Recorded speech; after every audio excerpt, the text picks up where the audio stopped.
Bom dia, pessoal. Aqui é a professora André de novo. Mais uma semana, mais uns exercíciozinhos aí.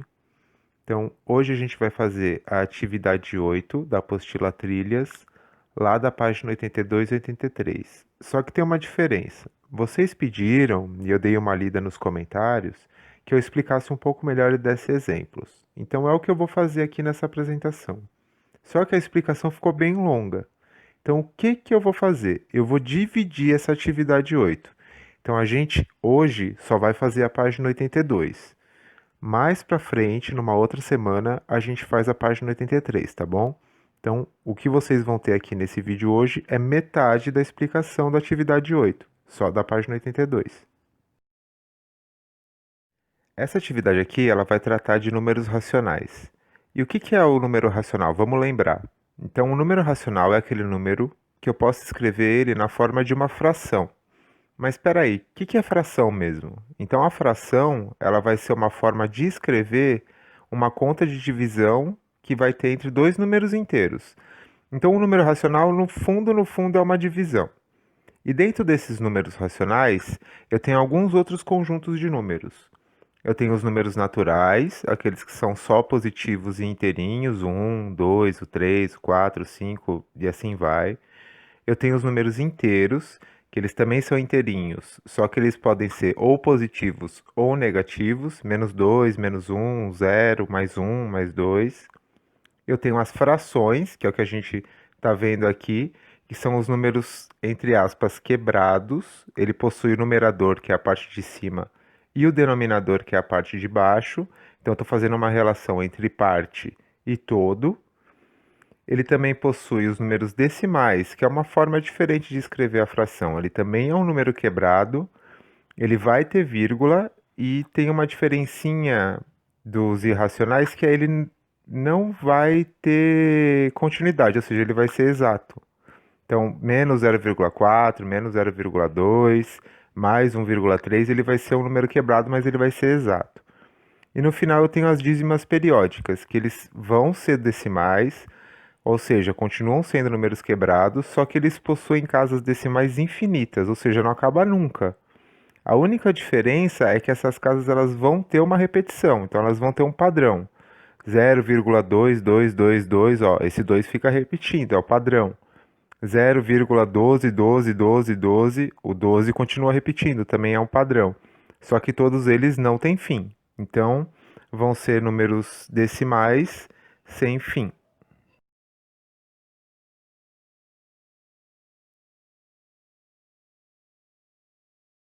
Vamos falar agora um pouquinho sobre potência. Então, preciso que vocês lembrem o que que é uma potência.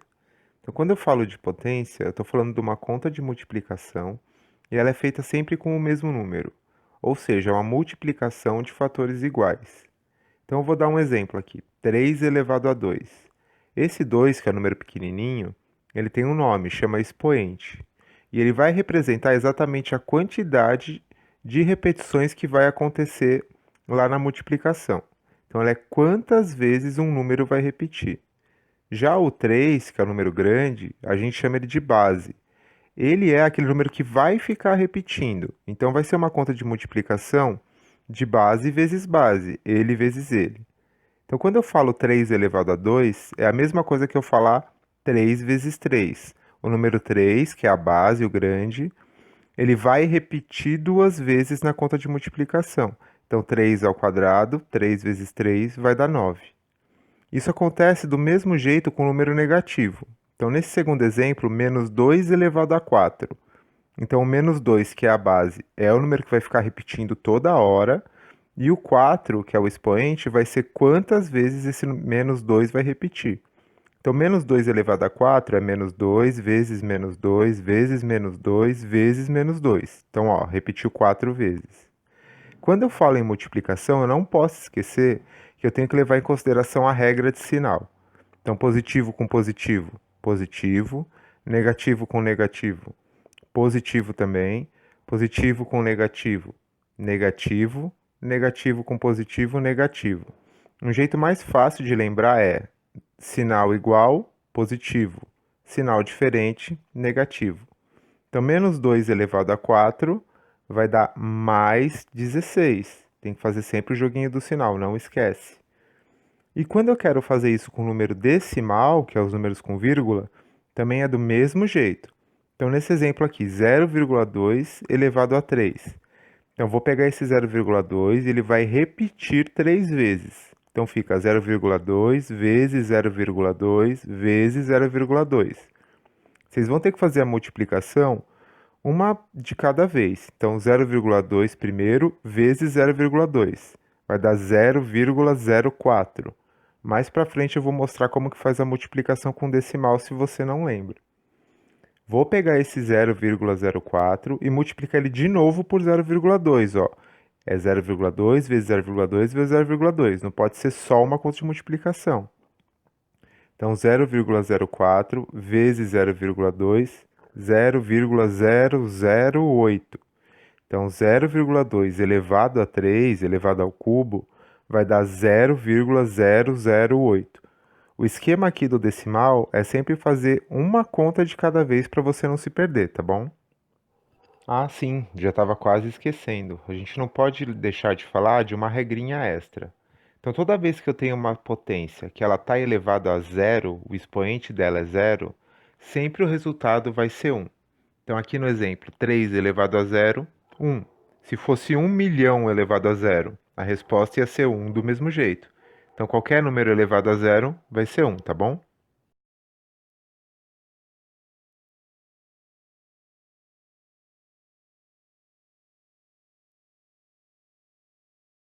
Uma outra coisa que a gente vai ver aqui, ainda dentro de racionais, é o que são essas dízimas periódicas.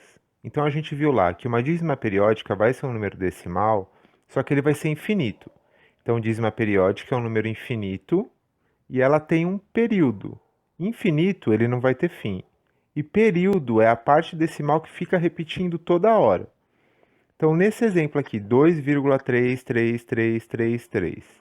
Esse número antes da vírgula, o 2, ele vai ser a parte inteira. E o 3333, esse que vai ficar repetindo toda hora, é o tal do período. Dentro do período, a gente precisa ver qual que é o número que está repetindo. Então, não é o 3 que está repetindo aqui nesse caso. Então, eu posso falar que isso é uma dízima periódica e o período dela é 3. Então, eu só vou pegar o período, é sempre o número que está repetindo. Vou dar mais um exemplo. 0,345, 345, 345. De novo, o zero, que é o número antes da vírgula, é a parte inteira. O 345, 345, 345 e assim vai, é o período. Então, qual que é o período dessa dízima? O número que está repetindo toda hora é o 345. Então, eu falo que isso é uma dízima que tem o período 345.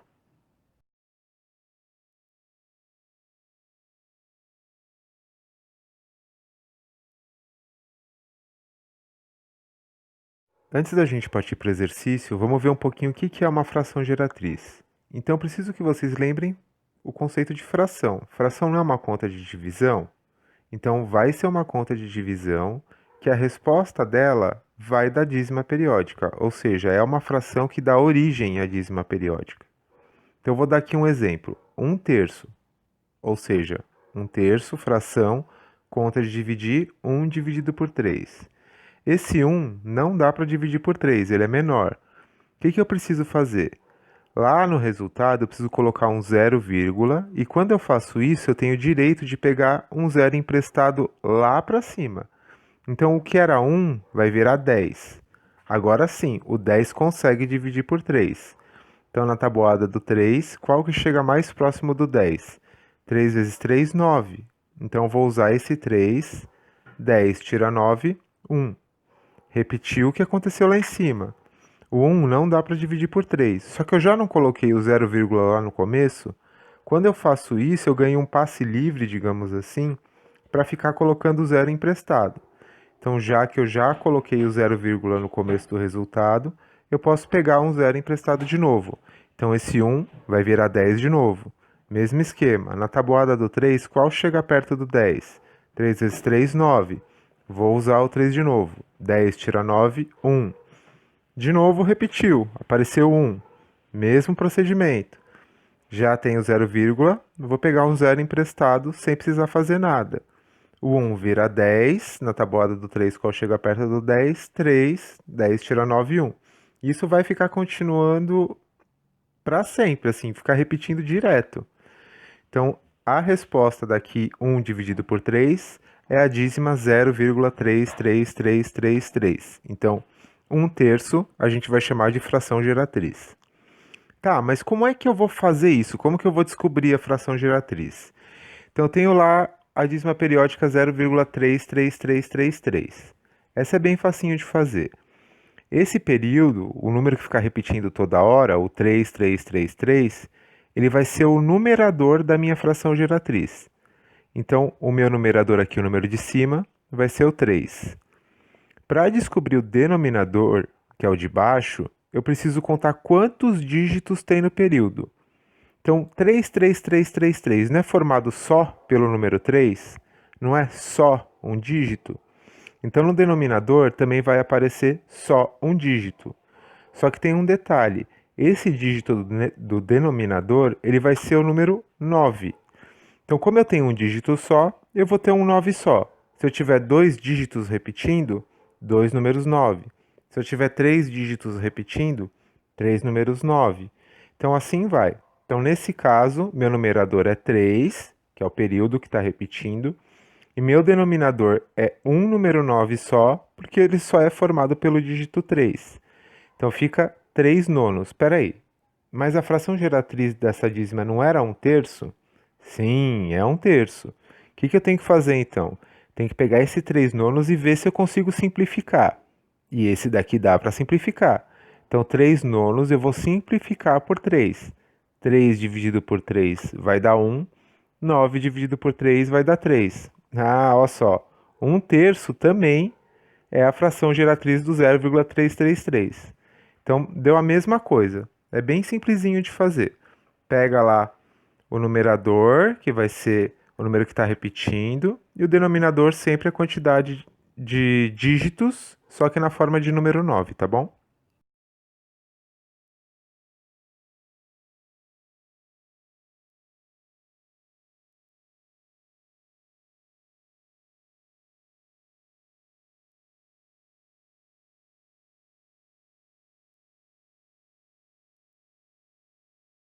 Vamos partir agora para os exercícios. Esses exercícios são lá da página 82. Como a gente tinha combinado, eu vou fazer aqui alguns exemplos e vocês usam esses exemplos de base para resolver o exercício. O que eu recomendo para vocês? Usem a calculadora, porque ela vai ajudar vocês a conferirem se vocês estão fazendo as coisas certinho. Tem que ver se o resultado vai bater. Então, lá no exercício 1, ele quer que vocês calculem a potência de 0,2 elevado a 3. Eu vou dar aqui um exemplo com o número 1,2 elevado a 3. Então, o que eu preciso lembrar da potência? O que é o expoente, o que é esse 3 pequenininho, e o que é a base, que no meu caso aqui do exemplo seria o 1,2. Então, o que eu vou fazer? 1,2 vezes 1,2 vezes 1,2. Lembra que a gente tem que fazer as operações, as contas de multiplicação, uma de cada vez. Então, 1,2 vezes 1,2, 1,44. Mas ainda não acabou, está faltando 1,2 ainda.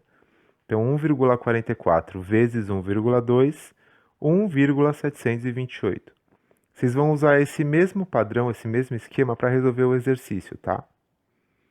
Já no exercício 2, ele quer descobrir a fração geratriz da dízima periódica 0,33333. Eu vou usar de exemplo uma dízima periódica parecida, 0,232323. O que eu preciso prestar atenção? Primeiro, o período. Nesse meu exemplo, meu período é 23, que é o número que vai ficar repetindo toda hora. O que mais eu preciso prestar atenção?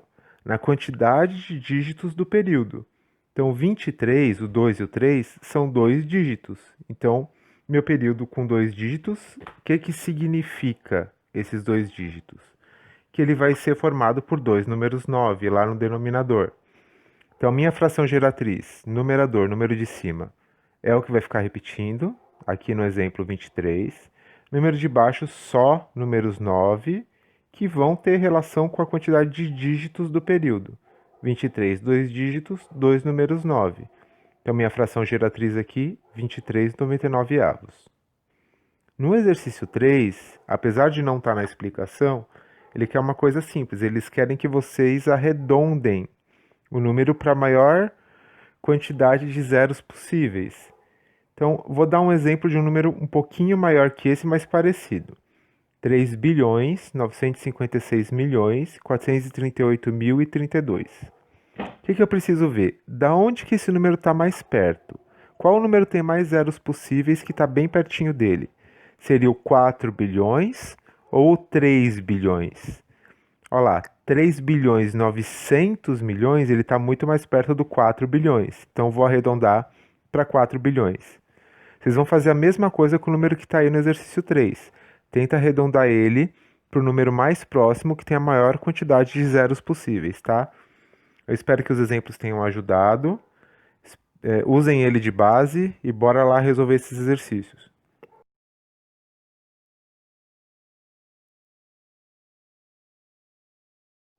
Bom, como eu disse lá no começo, aqui a gente dá uma pausa. A gente vai fazer a continuidade dessa atividade em outro momento, em outra semana. Tenta não deixar muitas atividades acumularem, para depois não ficar muita coisa para fazer.